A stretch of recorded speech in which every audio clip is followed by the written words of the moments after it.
Hello everyone, आप सभी लोगों का स्वागत है टीचिंग परीक्षा के आज के इस वीडियो में, जिसके अंदर में फ्रेंड्स हम लोग बिहार जीके जीएस की एक जो विशेष श्रृंखला चला रहे हैं बीपीएससी टीआरई 4.0 के लिए, उसको एक कदम और आगे बढ़ाएंगे। जितने भी लोग हमारे साथ में यहाँ पर में जुड़ चुके हैं उन सभी लोगों का बहुत बहुत स्वागत है। सभी को आदाब, नमस्कार, सत श्री अकाल, ladies and gentleman, boys and girls, आप सभी का बहुत बहुत स्वागत।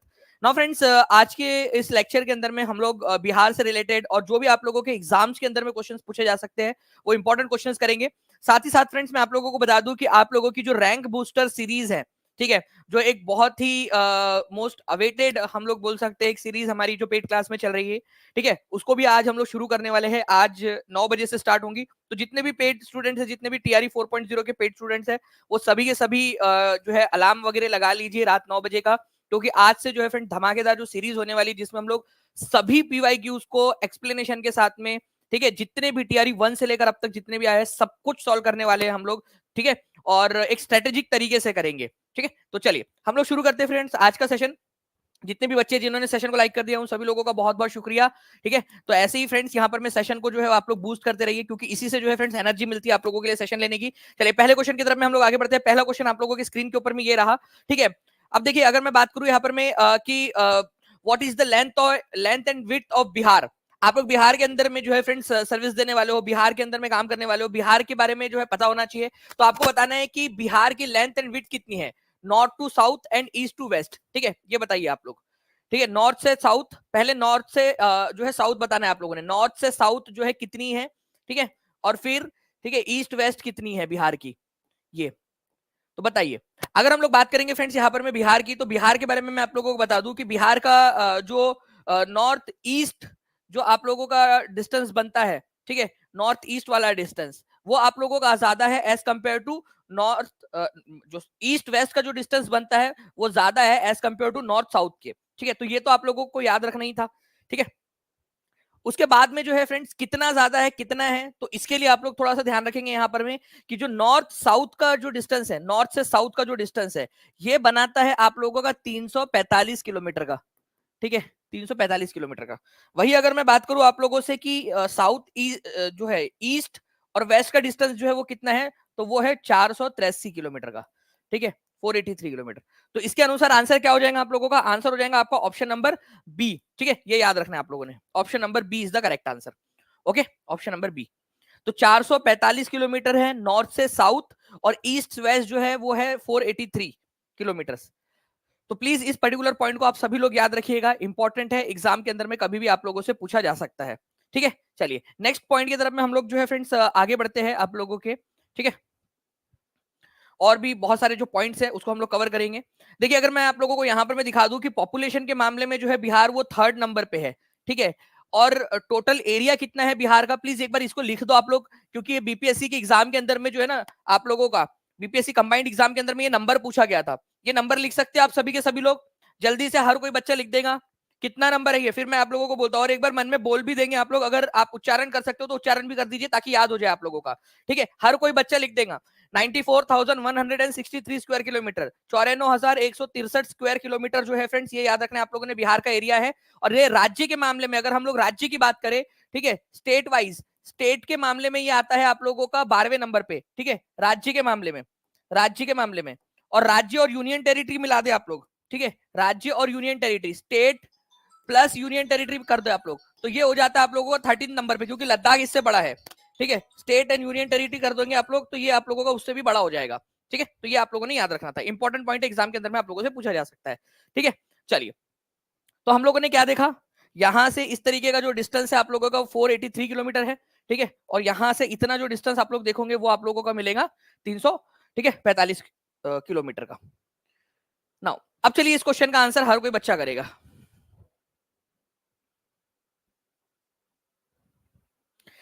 ठीक है, जब भी हिंदी और इंग्लिश के अंदर में क्वेश्चन के अंदर में डिस्क्रिपेंसी आती है, हमेशा जो है फ्रेंड्स आप लोगों को पता है कि इंग्लिश को प्राथमिकता दी जाती है।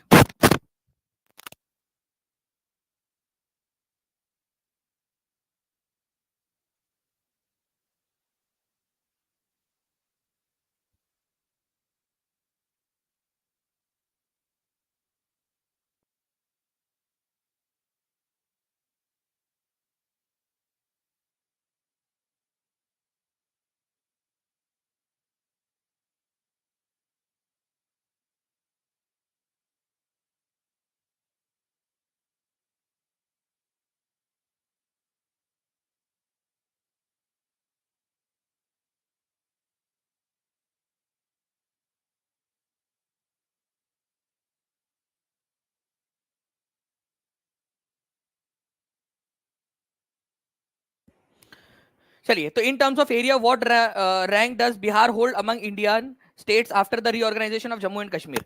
तो फ्रेंड्स देखिए, यहाँ पर मैं आप लोगों ने याद रखना है कि बिहार जो है वो राज्य के मामले में, ठीक है, यहाँ पर मैं व्हाट रैंक इंडियन स्टेट्स के बारे में बोल रही है, तो 12वें नंबर का हो जाएगा। लेकिन अगर आप लोगों से पूछा जाए, ठीक है, अगर आप लोगों से बोला जाए फ्रेंड्स यहाँ पर में कि स्टेट एंड यूनियन टेरिटरी के अंदर में कितने नंबर का आता है, स्टेट प्लस यूनियन टेरिटरी के अंदर में, तो ये 13 नंबर का आता है, ये याद रखना है आप लोगों ने, स्टेट प्लस यूनियन टेरिटरी के अंदर में। ठीक है, तो स्टेट प्लस यूनियन टेरिटरी के अंदर में आता है ये 13वां नंबर का।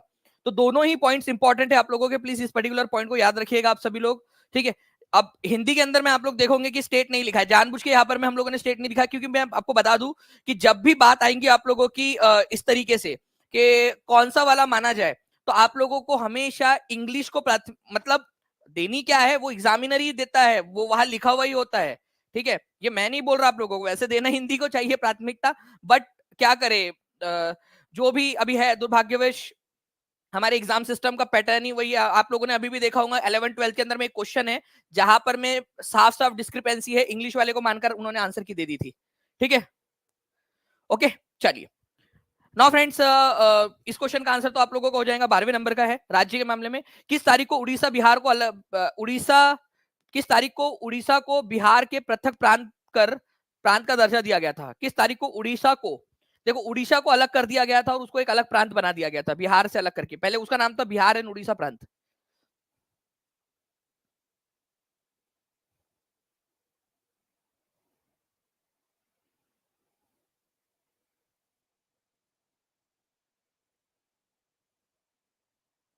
चलिए आंसर्स आ रहे हैं फ्रेंड्स यहाँ पर, मैं अभी भी 83% लोगों ने सही आंसर दिया है अभी फिलहाल के अंदर में।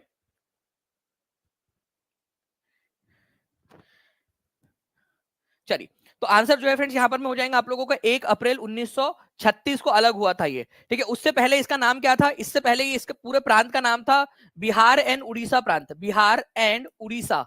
ठीक है, बिहार एंड उड़ीसा प्रांत इसका नाम हुआ करता था, ये याद रखना है आप सभी लोगों ने, इंपॉर्टेंट एग्जाम के अंदर में पूछ सकते हैं। केवल 7 मिनट के अंदर में फ्रेंड्स 1200 के करीब बच्चे यहाँ पर में हमारे साथ में जुड़ चुके हैं। ये दर्शाता है कि आप लोग जो है बिल्कुल एक्साइटेड हो पढ़ने के लिए। तो जल्दी जल्दी से सेशन को लाइक भी करते रहेंगे ताकि जो है फ्रेंड्स पूरी टीम मोटिवेट हो सके, पूरा टीचिंग परीक्षा परिवार जो है मोटिवेट हो सके और ऐसे ही हम लोग जो है अच्छे से जो है पढ़ सके। तो 12 मार्च 1912 को जो है फ्रेंड्स ये याद रखने घोषणा हुई थी कि बिहार एंड उड़ीसा प्रांत अलग होगा, और 1 अप्रैल 1912 को बिहार एंड उड़ीसा प्रांत अलग हुआ था। देखो 22 मार्च 1912 को जो है वो अधियाचना जारी हुई थी, ये याद रखना आप लोगों ने, नोटिफिकेशन जारी हुआ था 22 मार्च 1912 को कि बिहार एंड उड़ीसा प्रांत बंगाल से अलग हो जाएगा। और एक्चुअल में अलग कब हुआ था, बिहार एंड उड़ीसा प्रांत बना कब था, ये याद रखना आप लोगों ने, 1 अप्रैल को बना था, 1 अप्रैल। ठीक है, 1912 को, ये बहुत ही इंपॉर्टेंट पॉइंट है। ये जस्ट ऐसा था कि यहाँ पर में आपकी शादी की घोषणा हुई, बट एक्चुअली में शादी जो है वो 1 अप्रैल को हुई थी आपकी। ओके, फिर बाद में 1 अप्रैल 1936 को उड़ीसा को अलग किया गया बिहार एंड उड़ीसा प्रांत से। ठीक है, ये याद रखना है। और 15 नवंबर 2000 को जो है फ्रेंड्स बिहार से झारखंड अलग हुआ था। चलिए नाउ फ्रेंड्स, अब देखते हैं यहाँ पर मैं आप लोगों का 68वीं बीपीएससी का क्वेश्चन, जल्दी से इसका आंसर कर देंगे आप सभी लोग। 68वीं बीपीएससी का question, addicted to your lecture sir, शायद ही कभी पढ़ने में इतना मजा आया होगा। चलिए शिक्षा शर्मा जी, बहुत बहुत शुक्रिया आपका, ठीक है, आपके इतने प्यारे से कमेंट के लिए। और एडिक्शन, पढ़ाई का एडिक्शन बहुत अच्छी बात है, ठीक है, थैंक यू पूनम कुमारी जी आपके प्यारे से कमेंट के लिए भी, बहुत बहुत शुक्रिया। तो विक्रमशिला विश्वविद्यालय जो है फ्रेंड्स, इसकी स्थापना की थी धर्मपाल ने। धर्मपाल पाल वंश का जो है फ्रेंड्स ये 2nd नंबर का शासक था, पाल वंश का। पाल वंश का संस्थापक कौन था, अगर ये क्वेश्चन आ जाए, संस्थापक, ठीक है, संस्थापक, तो वो था आपका गोपाल। ठीक है, गोपाल था, गोपाल का लड़का था धर्मपाल, उसका बेटा धर्मपाल। धर्मपाल जो है फ्रेंड्स, इसने विक्रमशिला यूनिवर्सिटी की स्थापना की थी कौन से डिस्ट्रिक्ट में, चलिए बताइए डिस्ट्रिक्ट कौन सा है, क्योंकि ये भी क्वेश्चन पूछा जा सकता है, विक्रमशिला यूनिवर्सिटी कौन से डिस्ट्रिक्ट के अंदर में, बता देंगे आप सभी लोग जल्दी जल्दी से, जल्दी से। तो डिस्ट्रिक्ट जो है फ्रेंड्स अगर हम लोग बात करेंगे तो डिस्ट्रिक्ट हो जाएगा आप लोगों का, ठीक है, भागलपुर डिस्ट्रिक्ट के अंदर में, भागलपुर। ओके, धर्मपाल ने की थी। धर्मपाल ने एक और काम किया था, नालंदा विश्वविद्यालय जो है, नालंदा, उसको रिनोवेट करवाया था, उसकी रिपेयरिंग कराया था। ओके, रिपेयरिंग करवाया था नालंदा की, रिपेयरिंग। नालंदा विश्वविद्यालय की स्थापना किसने की थी, ये क्वेश्चन अगर आ जाए, देखो नालंदा के बारे में एक दो चीजें याद रखनी है आप लोगों ने, कई बार कंफ्यूज हो जाते हैं आप लोग। तो नालंदा को बनाया किसने था, ठीक है, तो नालंदा को बनाया था गुप्त वंश के जो शासक थे, कुमारगुप्त, कुमारगुप्त वन, कुमारगुप्त वन जो थे उन्होंने बनाया था, ये गुप्ता वंश के शासक थे, गुप्ता, ठीक है, गुप्ता वंश के शासक थे।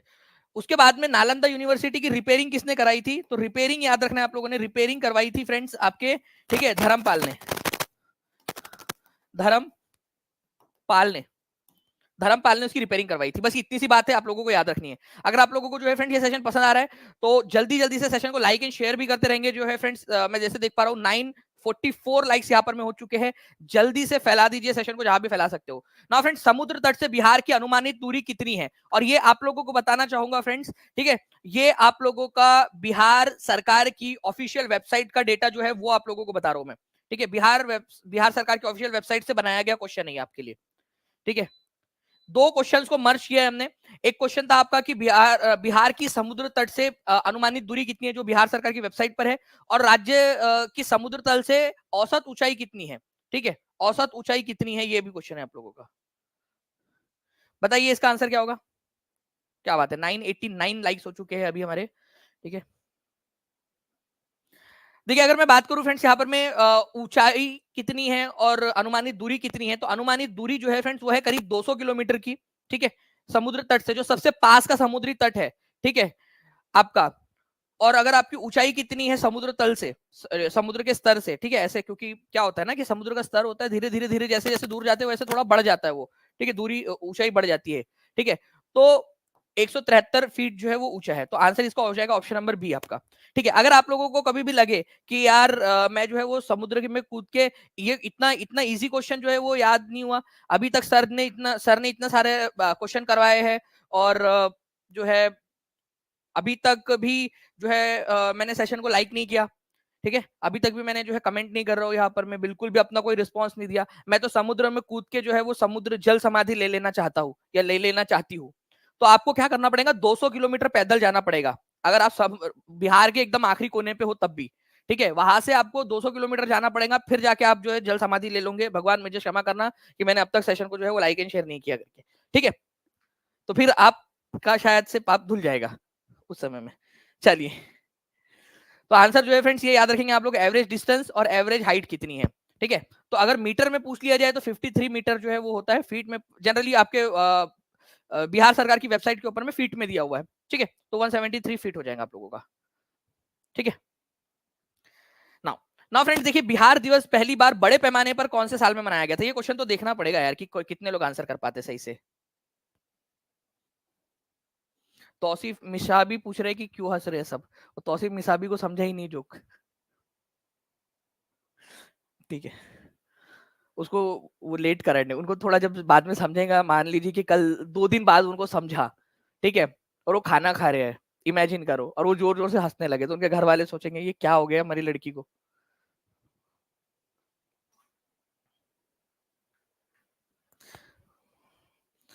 चलिए, तो देखिए फ्रेंड्स आंसर क्या हो जाएगा यहाँ पर में, 2010 के अंदर में जो है नीतीश कुमार जी ने सबसे पहली बार इसको बड़े पैमाने पर मनाया था।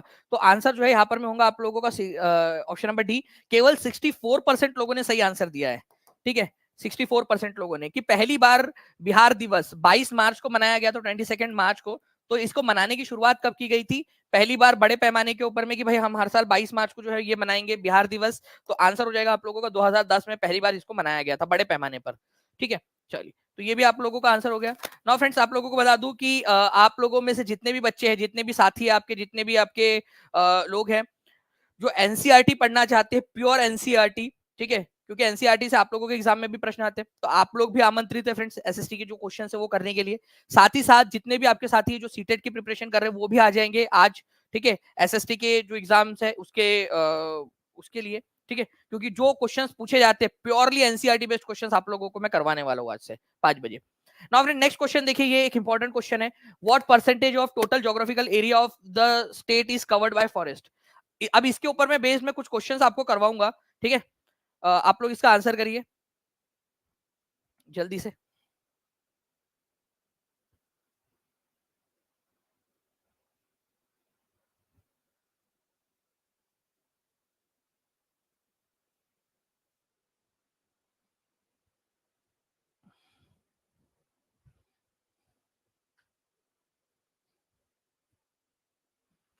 देखो, दो चीजें होती है, ठीक है, इस क्वेश्चन का आंसर मैं आपको बताऊं उससे पहले मैं आप लोगों को एक चीज लेकर चला जाऊंगा, ठीक है। अगर आप लोगों से बात करें कि बिहार का, ठीक है, वनावरण वनावरण ठीक है, वनावरण और वृक्षावरण, ठीक है, वृक्षावरण, ओके, ये कितना है टोटल मिला के? अगर ये क्वेश्चन आ जाए आप लोगों से वनावरण और वृक्षावरण, तो ये हो जाता है आप लोगों का 10.33%, 10.33%। ठीक है। वनावरण का मतलब होता है जो फॉरेस्टेड एरिया है, फॉरेस्टेड, ठीक है, फॉरेस्टेड, फॉरेस्टेड का मतलब पूरा जंगल है वो। और वनावरण का, वृक्षावरण का मतलब होता है वहां केवल छोटे मोटे से पेड़ पौधे हैं, ठीक है, पेड़ पौधे हैं बस। अब जो वनावरण है ना आप लोगों का, मतलब फॉरेस्टेड एरिया, वो है 7.84%, 7.84%। तो मुझे बताओ वृक्षावरण कितना होगा? चलिए मैथ्स वाले, मैथ्स आता है ना आप लोगों को, आप लोग इतना अच्छे से करते हो, जल्दी से बताओ क्विक, कितना होगा ये? ठीक है, जल्दी से फास्ट, देखते हैं कितने लोग कर पाते हैं। मैंने आप लोगों को एक मैथ्स का क्वेश्चन भी यहाँ पर मैं क्रिएट कर दिया आप लोगों के लिए।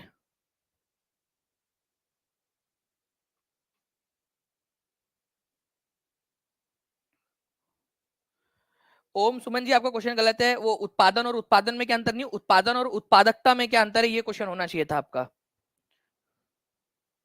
ठीक है, उत्पादकता का मतलब होता है कि कितनी जो है वहां पर में क्षमता है, ठीक है, और उत्पादन का मतलब होता है कि कितना अभी उत्पादन कर रहा है।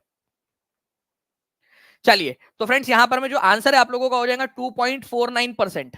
ठीक है, तो दोनों का टोटल मैंने आप लोगों को बता दिया है, यहाँ पर में 10.33% होता है। ओके, अगर मैं इसको 10.33% को जो है वो एरिया में कन्वर्ट कर लूं, बिहार का 10.33% कितना एरिया हो जाएगा? तो वो हो जाएगा 9721 पॉइंट, ठीक है, 79, ठीक है, 9721.79 स्क्वायर किलोमीटर, दोनों मिला के। ठीक है, मतलब बिहार के कितने स्क्वायर किलोमीटर एरिया के ऊपर में जंगल या फिर पौधे, पेड़ पौधे आपको मिलेंगे?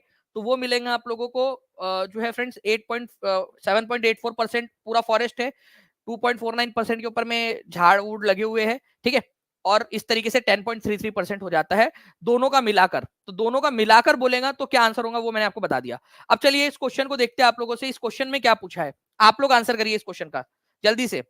1223 लाइक्स हो चुके हैं फ्रेंड, जल्दी से सेशन को अगर आप लोग शेयर कर दोगे, ठीक है, जहां भी शेयर कर सकते हो तो और मजा आ जाएगा, और ज्यादा क्वेश्चन आप लोगों को करवा पाऊंगा फिर मैं। और आपको बता दूं कि आज से पेड क्लास के अंदर में आप लोगों की रैंक बूस्टर सीरीज स्टार्ट हो रही है। जितने भी बच्चे हैं जो चाहते हैं कि वो आज से ही जुड़ जाए लाइव क्लास में ही, तो सभी बच्चे, ठीक है, आज जो है 9 बजे का अलार्म लगा लीजिए जिन लोगों ने भी लिया हुआ है कोर्स, और जो लोग जुड़ना चाहते हैं वो आज जो है फ्रेंड्स 9 बजे से पहले पहले जो है वो कोर्स में एनरोल कर सकते हैं। नीचे में नंबर चल रहा है, उस पर कॉल या व्हाट्सएप कर दीजिए, आप लोग जुड़ जाओगे। ठीक है, तो आंसर जो है फ्रेंड्स ये हो जाएगा 7.84%। क्यों? क्योंकि यहाँ पर मैं केवल फॉरेस्ट का पूछा था। ठीक है, 10.33% क्यों नहीं हो सकता जितने 19% लोगों ने आंसर लगाए? क्योंकि ये फॉरेस्ट, ठीक है, प्लस जो आप लोगों का प्लांट्स है वहां का, वो आप लोगों का हो जाएगा ये। ठीक है, तो आंसर इसका 7.84% होगा ना। अब देखिए यहाँ पर मैं 7.84% को भी हम लोग छोटे छोटे हिस्सों में बांट सकते हैं। ठीक है, कि 7.84% में से भी बहुत ज्यादा घने जंगल जो है 0.35% है। मध्यम सघन मतलब कि मीडियम जो है घने जंगल, ये आप लोगों के है फ्रेंड्स 3.49, और खुला वन जो है आप लोगों का वो है 4.00%। ठीक है, अब उसको भी मैं क्वेश्चन के थ्रू आपको याद करवा दूंगा, बट अभी फिलहाल के अंदर में इस क्वेश्चन को आप लोग देखिए।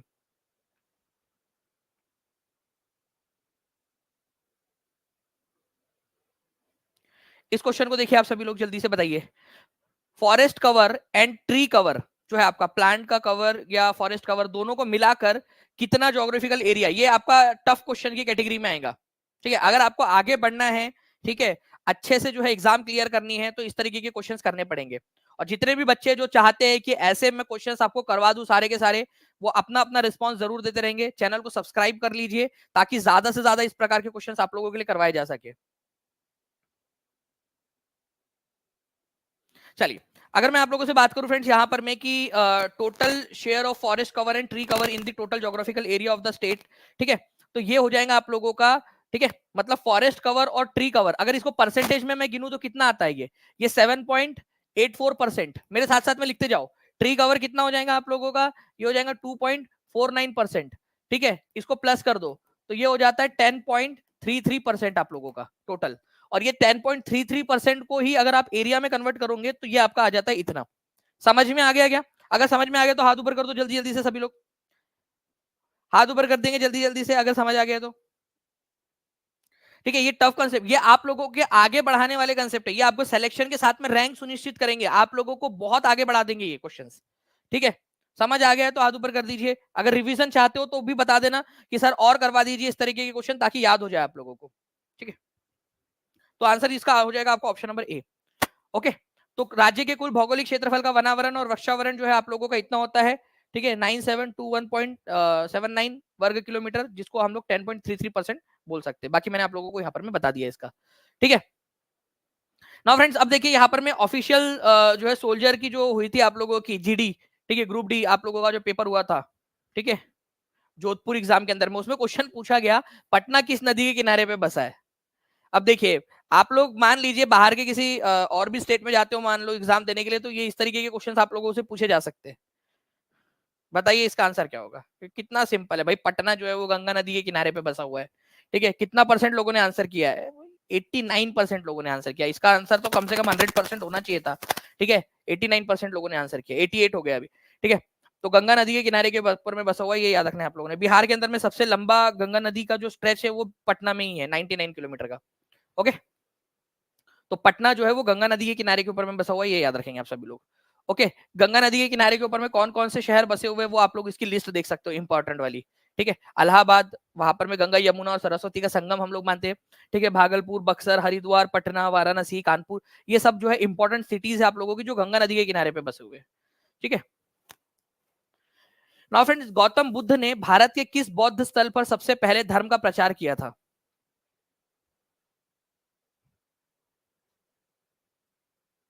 हाँ चलिए, अब ये क्वेश्चन बताइए आप लोग। गौतम बुद्ध ने, ठीक है, कौन सी बुद्धिस्ट साइट है जहां पर मैं सबसे पहले बौद्ध धर्म का प्रचार प्रसार किया। तनवीर जी पूरे इंडियन ज्योग्राफी और वर्ल्ड ज्योग्राफी का एक सीरीज लेकर आइए। बिल्कुल मैं तनवीर जी लेकर आऊंगा, और आपको बता दूं कि कल हम लोगों ने जो है ज्योग्राफी के भी वन लाइनर आप लोगों के लिए और ऐड किए हैं। ठीक है, वन लाइनर वाला कोर्स आप लोग एंजॉय कर रहे हो कि नहीं कर रहे हो, मजा आ रहा है आप लोगों को। एक यूनिक जो है फ्रेंड्स पूरी पहले टीचिंग परीक्षा की आप लोगों को और ज्यादा आगे बढ़ाने के लिए। जितने भी टीआरई 4.0 के बच्चे उन सबको फ्री में हम लोगों ने उसके अंदर में दिया हुआ है। ठीक है, बाकी अलग से भी आप लोग ले सकते हो उसको। और आगे में भी बहुत सारी ऐसी चीजें रहेंगी जो टीआरई 4 वाले बच्चों को लिए हम लोग करने वाले हैं। ठीक है, तो सारनाथ के अंदर में दिया था इन्होंने पहला प्रवचन, सारनाथ के अंदर में। ये क्वेश्चन आप लोगों का 70वीं बीपीएससी में भी काम आएगा और यूपी की भी बहुत सारी एग्जाम्स में काम आने वाला है आप लोगों को। सारनाथ में पहला प्रवचन दिया था। सारनाथ जो है फ्रेंड्स ये यूपी के अंदर में है, वाराणसी में, वाराणसी के अंदर में है, ये याद रखना है आप लोगों ने, यूपी वाराणसी के अंदर में। ओके, सारनाथ। अब मैं आपको बता दूं फ्रेंड्स की ये जो सारनाथ है, इसको आप लोग और किस नाम से जानते हो। सारनाथ को ही आप लोग ऋषि पत्तन के नाम से भी जानते हो। अगर सारनाथ की जगह पे ऋषि पत्तन आ जाता तो आप लोग आंसर ऋषि पत्तन लगाते। इसी पत्तन भी आ सकता है इसका नाम, इसी पत्तन। ठीक है, इसी पत्तन भी आ सकता है, और इसका नाम जो है वो मृगदेई भी आ सकता है। मृग मृगदेई। ठीक है, मृगदेई भी आ सकता है, डियर पार्क, मृगदेई। ठीक है, तो ये तीनों नाम आप लोगों ने याद रखने सारनाथ के लिए जो इस्तेमाल किए जाते हैं। तो यूपी के वाराणसी के पास में है, यहां पर में गौतम बुद्ध ने अपना पहला प्रवचन दिया था। एक क्वेश्चन जो है केबीसी में भी आया था कि गौतम बुद्ध ने अपना जहां पर में पहला प्रवचन दिया था उस जगह पे जो स्तूपा बना है उस स्तूपा का नाम क्या है। ठीक है, मैं आपको बताता हूँ क्या हुआ था। ठीक है, मतलब मेरे को गौतम बुद्ध ने आके बताया नहीं ऐसे। ठीक है, लेकिन मेरे को लगता है, इमेजिन कर रहा हूँ कि गौतम बुद्ध भी वैसे ही मतलब अपने ही जैसे थे। ठीक है, तो क्या हुआ होगा कि उनको जो है बोध गया में ज्ञान की प्राप्ति हुई, बोध गया में उनको ज्ञान की प्राप्ति हुई। अब उनको जो है वो लगा कि यार किसको प्रवचन दूं, किसको ज्ञान की बात बताओ, किसको बताओ, किसको बताओ। जैसे आप लोगों का एग्जाम क्लियर हो गया तो आप सोचते ना किसको बताओ, किसको बताओ। कितने लोग हैं जिनको, इमेजिन करो एक बार कि आपका एग्जाम क्लियर हो गया, आपका नाम आ गया, तो आप सोचेंगे मैं किसको बताऊं, किसको बताऊं, किसको बताऊं, है ना। तो गौतम बुद्ध ने पहले सोचा। ठीक है, वो आप लोगों की वन लाइनर जो दिया है ना उसके अंदर में मैंने दिया है ये क्वेश्चन, आपके बीपीएससी के एग्जाम्स के अंदर में आया था ये। ठीक है, तो अलारा, ठीक है, ठीक है, अलारा कलामा, अलारा, ठीक है, कलाम, ये इनके गुरु थे। ठीक है, एक थे रामपुत्र, ये इनके गुरु थे। इनको देने की सोचा उन्होंने, लेकिन दोनों की मृत्यु हो गई थी। फिर इन्होंने सोचा कि काम करता हूं मैं अपने वो जो 5 इनके साथी थे, 5, ठीक है, कलीग्स थे, उनको मैं जाकर ज्ञान की बात बताता हूँ। तो ये ढूंढते ढूंढते ढूंढते ढूंढते पहुंचे वाराणसी। वाराणसी जहां पर में इनकी पहली मुलाकात हुई थी इन 5 लोगों से। ठीक है, सारनाथ पहुंचे ये लोग, वाराणसी के पास में सारनाथ में। वहां पर में बना है आपका, ठीक है, चौखंडी स्तूपा, चौखंडी स्तूपा। ठीक है, अब ऐसा तो नहीं ना कि आपको ज्ञान की प्राप्ति हुई, ठीक है, तो आप वहीं पे उनको ज्ञान की बातें बताना स्टार्ट कर दोगे। जहां पर में वो मिले थे, ठीक है, उस वहां पर में बना है चौखंडी स्तूपा। अब ऐसा थोड़ी ना है कि आप मान लो कि मैं पटना के ऊपर में जो है वो वॉक कर रहा था ऐसे यहाँ पर में, और आप लोग मिले तो मैं आपको बुला रहे अरे इधर आ, ठीक है, राहुल, गोपाल, कुमारी, अंजलि वर्मा, किरण, ठीक है, पीहू, प्रीति, ठीक है, गौतम, चलो तुम लोग आओ इधर, तुम लोगों को ज्ञान की बात बताता हूं मैं यहाँ पर में कि गौतम बुद्ध ने सारनाथ में पहला प्रवचन दिया था। अब तुमको बिठा के थोड़ी ना मैं वही के वही ज्ञान की बात बताने लगूंगा। ठीक है, पहले अपन बातचीत करेंगे कैसे कि और कैसे, क्या हाल है, सब ठीक है, बीवी बच्चे कैसे, मतलब मेरे नहीं आप लोगों के कैसे है करके मैं इस तरीके के सवाल पूछूंगा, फिर बाद में आपको जो है कुछ ज्ञान की बात बताऊंगा बाद में। तो जहां मिले थे वहां चौखंडी स्तूपा है, और जहां पर मैं प्रवचन दिया था वहां पर में है धामेक स्तूपा, धामेक स्तूपा। तो जहां पर में मिले थे, ठीक है, जहां मिले थे वो है चौखंडी स्तूपा, और जहां फर्स्ट प्रवचन दिया था उन्होंने, ठीक है, प्रवचन, वहां पर में आप लोगों का धार्मिक स्तूप है। दोनों के दोनों जो है वो सारनाथ के अंदर में। समझ में आया क्या? समझ में आया होगा तो एक बार जल्दी से लाइक का बटन दबा देंगे जितने भी बच्चे हैं आप लोग। तो जहां पर मैं पहला प्रवचन दिया था वो है धार्मिक स्तूपा, और जहां पहली बार मिले थे उनसे वहां पर में है चौखंडी स्तूपा। वन लाइनर बहुत कॉन्फिडेंस बढ़ गया है सर, बहुत मजा आ रहा है। एमडी साबिर जी बोल रहे हैं, और ऐसे ही आप लोगों का जो है फ्रेंड्स आपका बढ़ना चाहिए। वन लाइनर पढ़ के मजा आ गया, थैंक यू सर। देखिए दानिश अकाबुल, अरे वाह मेरा ही नाम है आपका भी, ठीक है। संस्कृति शिवानी जी, वन लाइनर जस्ट अमेजिंग, बहुत बढ़िया। ऐसे ही जो है फ्रेंड्स आप लोगों ने करना है, और जितने भी बच्चे अभी तक जिन्होंने पढ़ना स्टार्ट नहीं किया वन लाइनर से पढ़ना स्टार्ट कर दीजिए, आपको बहुत आगे बढ़ा देगा। ठीक है, ओके चलिए। नाउ फ्रेंड्स एक क्वेश्चन आप लोगों का, करिए इसका आंसर जल्दी से।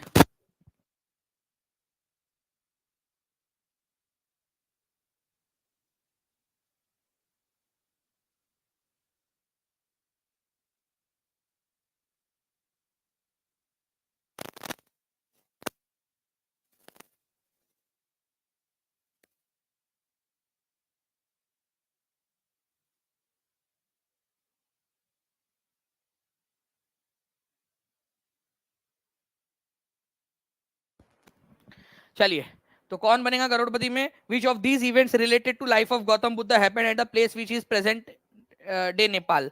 ठीक है, तो नेपाल के पास में उनका जन्म क्या हुआ था?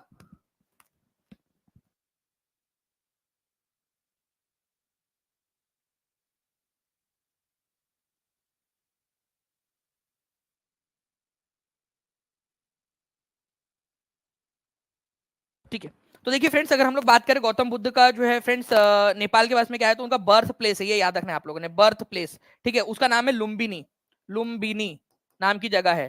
ठीक है, वहां पर में गौतम बुद्ध का जन्म हुआ था, लुम्बिनी के अंदर में, आज जो नेपाल के अंदर में। तो बर्थ, ठीक है, गौतम बुद्ध का जो बर्थ है ना फ्रेंड्स, ये आप लोगों को याद रखना है।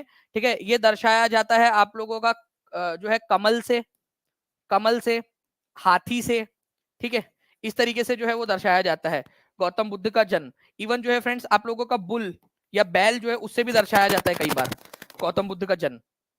ठीक है, तो बर्थ उनका लुम्बिनी में हुआ था, ये याद रखेंगे आप सभी लोग। ओके, जो कि आज के नेपाल के अंदर में। बाकी एनलाइटनमेंट, उनको ज्ञान की प्राप्ति जो है वो बोध गया में हुई थी। पहला प्रवचन जो है उन्होंने दिया था सारनाथ के अंदर में, यूपी में, और महापरिनिर्वाण उनका यूपी के कुशीनगर में हुआ था, जिसको कुशीनारा बोला जाता था पहले। ठीक है, म्यांमार की मांडले जेल में भगवत गीता पर आधारित गीता रहस्य किसने लिखी? ठीक है, एक्चुअली हुआ क्या था कि उनको जो है मांडले जेल में डाल दिया गया था सरकार के खिलाफ लिखने के आरोप में। ठीक है, वहीं पे बैठे बैठे उन्होंने भगवत गीता के ऊपर में अपनी एक टीका टिप्पणी जो है एक उन्होंने अपना जो है एक बेसिकली आप लोग बोल सकते हो कमेंट्री लिखी थी उन्होंने गीता रहस्य के नाम से। ये क्वेश्चन बहुत सारे एग्जाम्स में आ चुका है। ठीक है, गीता रहस्य किसने लिखी है? गीता रहस्य, डायरेक्टली पुस्तक का नाम आपको याद रखना है फ्रेंड्स, बाल गंगाधर तिलक की पुस्तक है गीता रहस्य। ठीक है, बाल गंगाधर तिलक की गीता रहस्य। नेक्स्ट क्वेश्चन की तरफ में आगे बढ़ते हैं फ्रेंड्स हम लोग यहाँ पर में। ठीक है, नालंदा विहार किसके द्वारा नष्ट किया गया था? ठीक है, 2016 की कंबाइंड कॉम्पिटेटिव एग्जाम के अंदर में पूछा गया प्रश्न।